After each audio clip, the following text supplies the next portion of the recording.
ஜனவரி 23 கிளம்பி 14 நாள்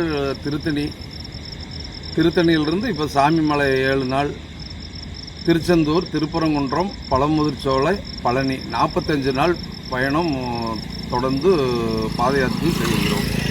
உங்கள் பேர் ஐயா? 1830 கிலோமீட்டர் சாமி. சுப்பிரமணி, சின்னக்கிளைமுத்தூர். முதல் முறை நான் வர்றது. சாமி தான் அறிமுகப்படுத்தி இப்போது நடைப்பயணத்தை இது பண்ணார், ஆரம்பித்தார். நான் வந்து கூட அப்படி நடந்துருக்கேன். இது ஃபஸ்ட்டு முறைன்றதுனால கொஞ்சம் ஸ்லோவாக தான் சாமி இருக்கேன். மொத்தம் எத்தனை கிலோமீட்டர் நடக்கிறீங்க? 1830 கிலோமீட்டர் சாமி. எத்தனை நாளில் நடக்கிறதா திட்டமிட்டு? 45 நாளில் முடிக்கிற மாதிரி பிளான் சாமி. 45 நாள் 6 படியும் முடிக்கிற மாதிரி. பழனி தொடங்கியிருக்கு. மொத்தம் 6 படியும் இது பண்ணி பழனிலே முடிக்கிறோம்.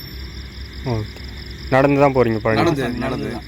நான் இது 5வது வருஷம் சாமி. 2016 ஆரம்பித்து 1 வருடம் விட்டு 1 வருடம் 2016 2026 ஆச்சு. 5வது நடையாக நான் 6 வடையும் பாத யாத்திரையில் பயணம் செய்கிறேன்.